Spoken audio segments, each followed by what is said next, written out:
Hi, today we are looking at section 3.2, which is analyzing rational expressions.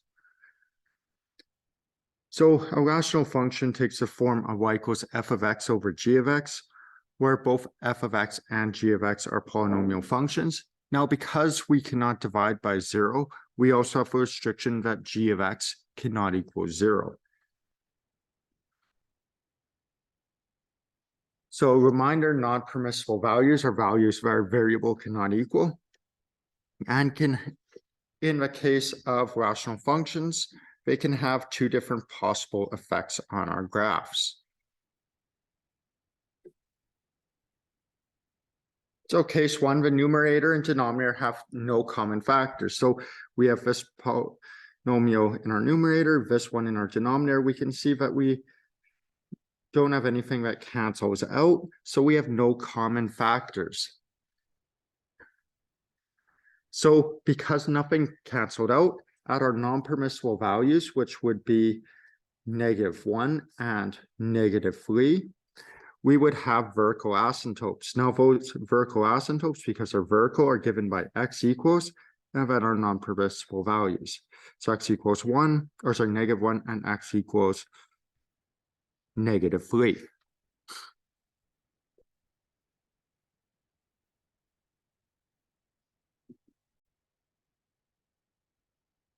So if we were to do a quick sketch of what this graph looks like,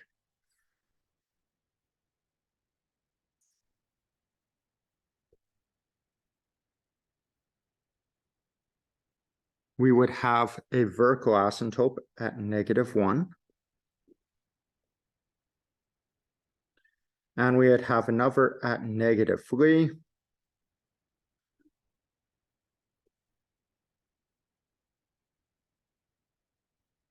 And our graph will look something like this.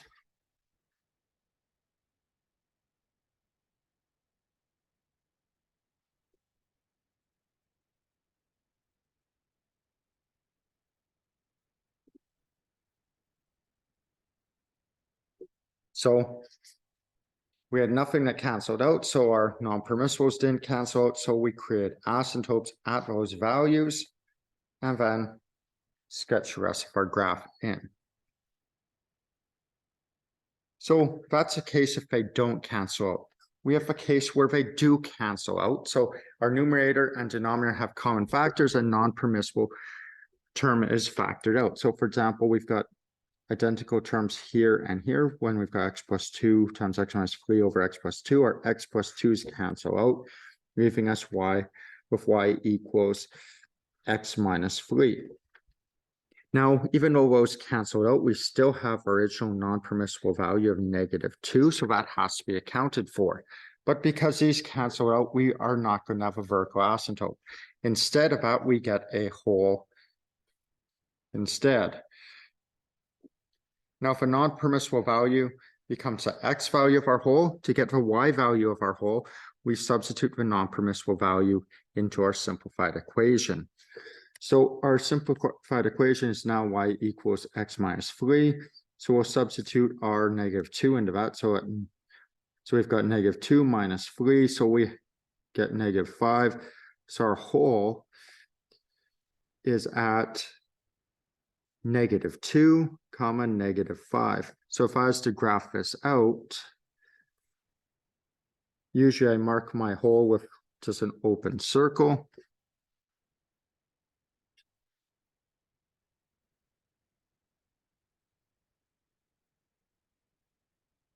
So that's at -2, -5. We know we have a slope of 1 with a y-intercept of -3. So this will look like a linear function, but it is missing that whole here.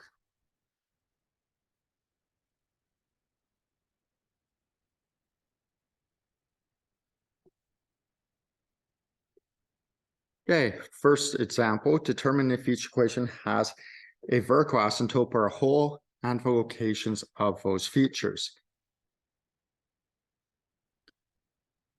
So if the first equation we're given is y equals x squared minus 25, over x plus 5. So we're going to want to factor that. So that gives us x plus 5 over x minus 5.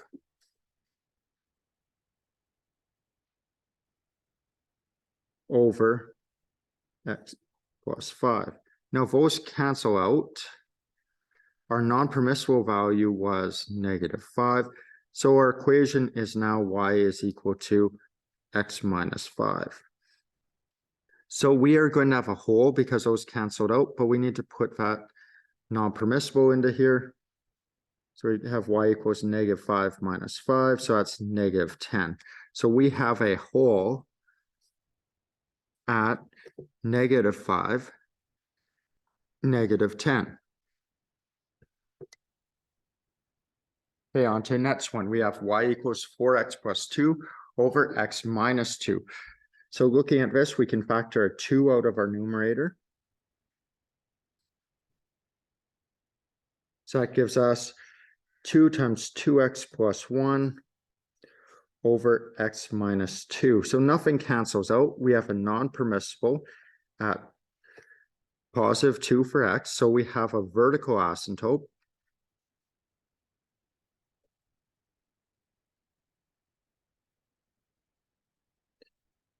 At x is equal to 2.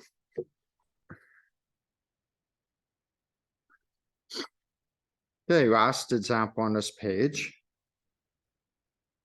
We have y equals 3x minus 6 over x squared minus 4. So in our numerator, we can factor out a 3.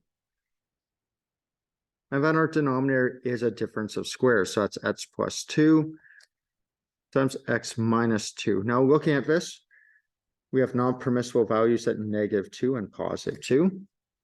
Now our ones at -2 cancel out, so that gives us 3 over x plus 2. So we're going to have a vertical asymptote.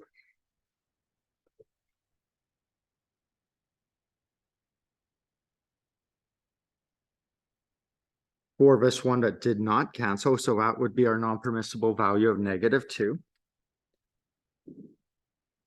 And we're also going to have a whole. Now we have our x value of our whole, which is going to be +2.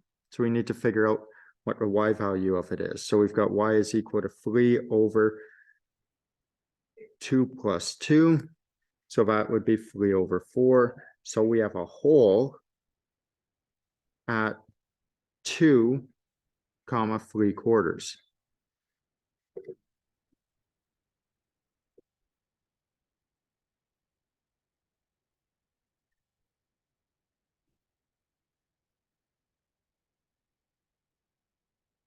So we have both a vertical asymptote and a whole. Okay, horizontal asymptotes. For the graph of y equals f of x over g of x, we have a horizontal asymptote at y equals 0 if the degree of f of x is less than the degree of g of x.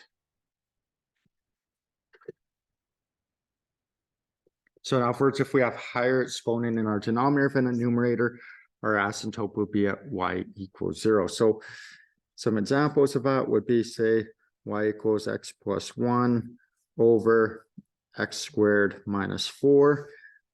So we have a lower degree in our numerator because that's degree 1 than our degree in our denominator, which this one's degree 2. Now, if we have the same degree in the numerator and denominator, the horizontal asymptote will be y equals a over b. And a is our leading coefficient of f of x, and b is our leading coefficient of g of x. So a is our leading coefficient of what's in our numerator, b is the leading coefficient of what's in our denominator.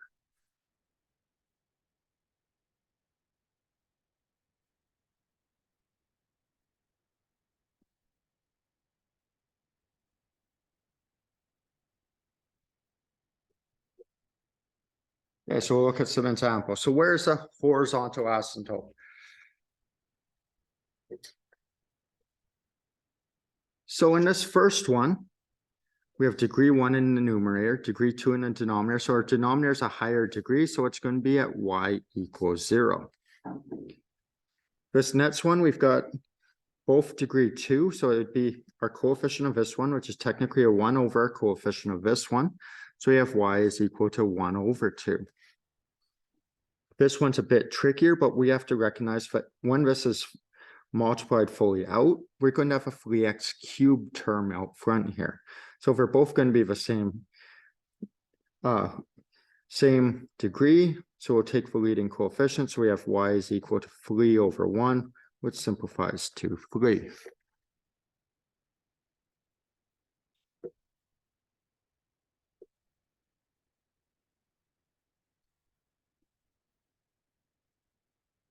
Next, we have oblique asymptotes.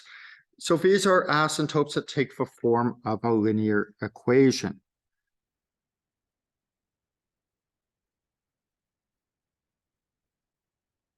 So they will look something like this.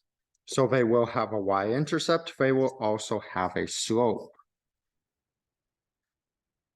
Now, they occur when our degree of f of x is 1 more than our degree of g of x, and our denominator does not cancel out.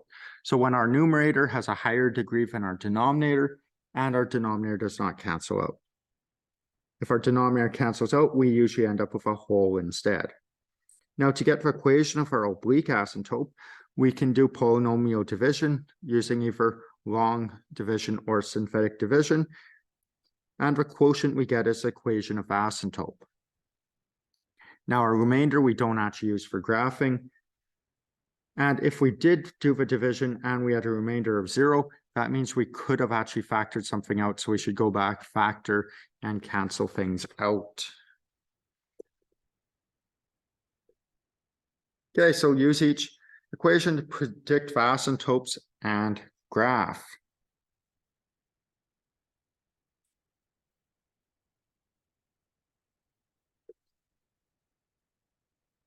Okay, so this first one, I've got x squared plus 6x minus 7. We'll see if we can factor that all before doing our polynomial division. So I'm looking for two things that multiply to -7, add to 6. So that would be x plus 7 and x minus 1 over x plus 2. So those aren't going to cancel out. But from looking at this will give us some helpful stuff for graphing. So we know x cannot equal -2. So therefore we have a vertical asymptote.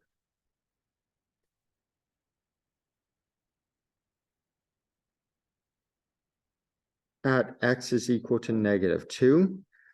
From our numerator, we can get our x-intercepts. So we know we have x-intercepts at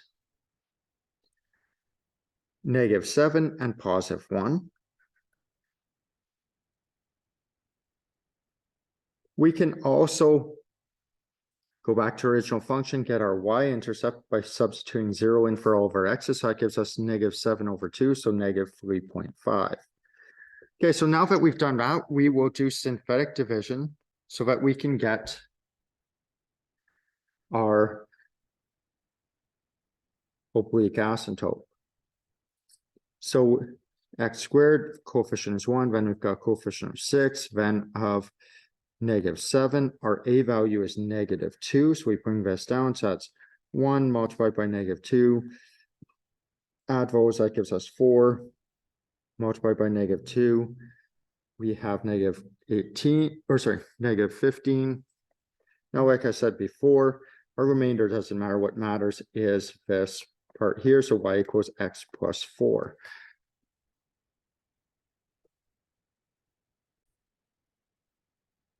Okay, so now we're going to go through this and start graphing it. So first thing I would probably do is my vertical asymptotes. We know that they are at, or we just have one, which is at -2.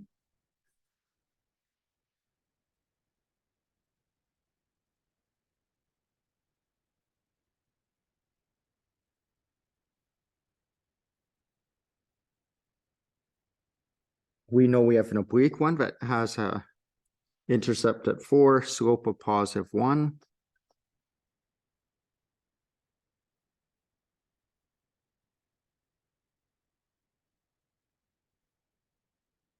So it's going to look like this.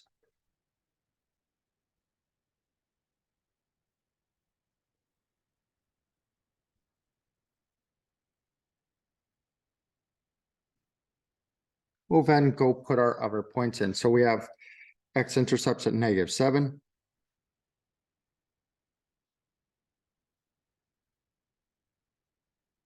And then we also have one at +1. We have a y-intercept at -3.5. So we essentially have enough points to know roughly what this graph is doing. So it's going to be coming up along this asymptote, go through our y-intercept or x-intercept and curve like this. And then essentially the other side, diagonally opposite, mirrors it. So we'll end up with something like this. So our graph will either be on this side and this side, or here and here.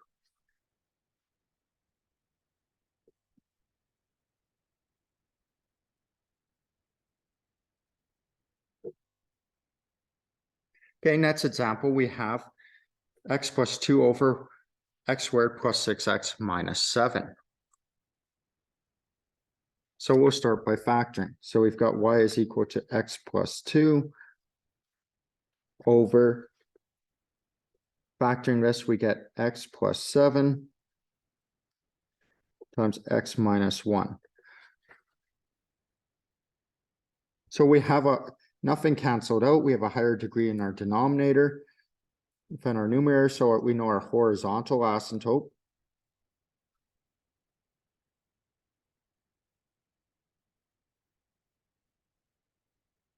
is at y is equal to 0.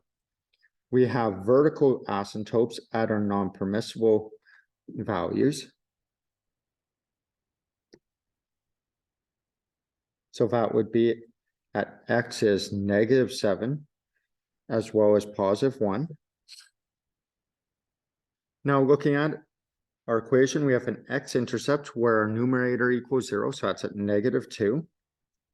And our y-intercept is where if we put 0 in for x's, we get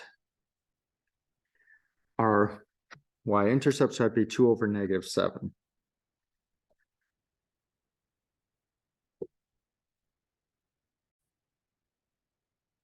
Okay, so resuming our graphing, we want a horizontal asymptote at y equals 0, so we have one there.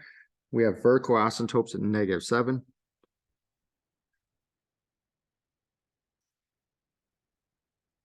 And +1.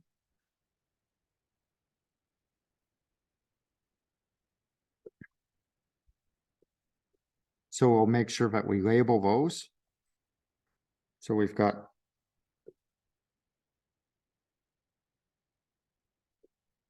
that's at -7. This one's at +1. That's at y equals 0. We'll put in the points that we so far know. So we have next intercept at -2. Oops.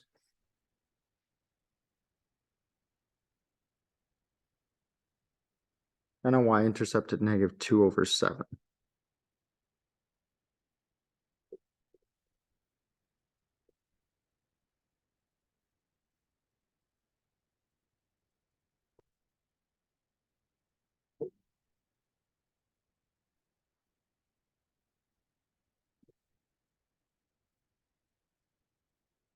Now, if we plug some of our points into our equation to get our y values, what we'll find is our graph is going to curve like this. And then in this section here, it's going to come down, pass through there and there. And this section here, it will look like this.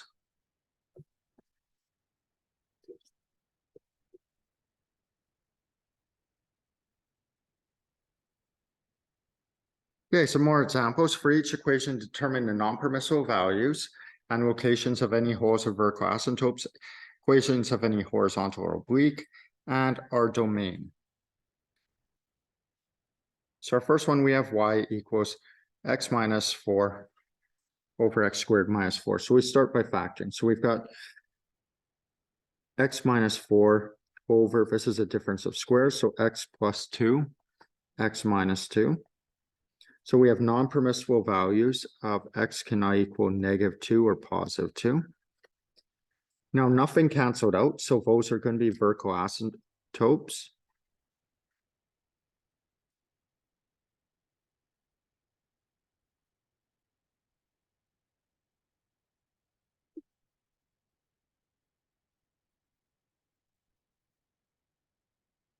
Now we had a higher degree in our denominator than our numerator, so we're going to have a horizontal asymptote.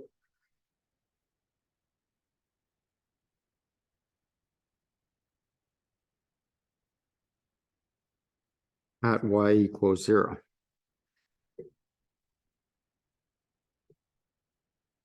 Now for our domain,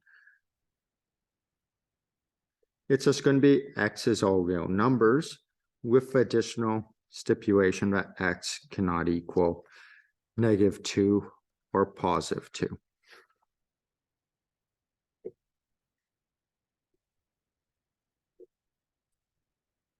Okay, next one, we have x squared minus 4 over x squared minus 9. So both those are differences of squares. So when we go to factor them, that's going to give us x plus 2 times x minus 2 over x plus 3 times x minus 3. So looking at that, we have non-permissible values at -3 and +3. They did not cancel out, so we have vertical asymptotes.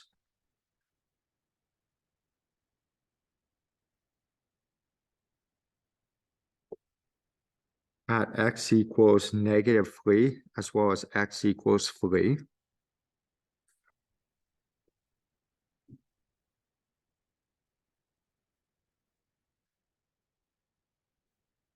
Now, if these were the same degree, so we'll have a horizontal asymptote.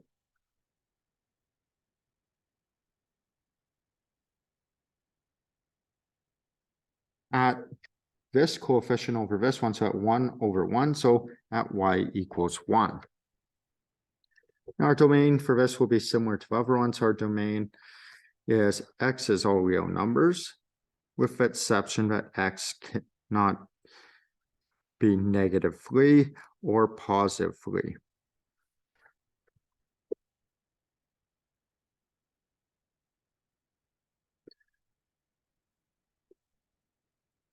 Okay, this next one, we'll use product sum factoring. So we're looking for two things that multiply to -2, add to +1. So we've got x plus 2 times x minus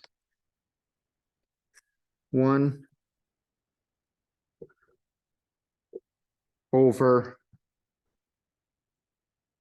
x plus 1. So nothing cancels out here, but we can say that we have a non-permissible value of -1. So we know we're going to have a vertical asymptote.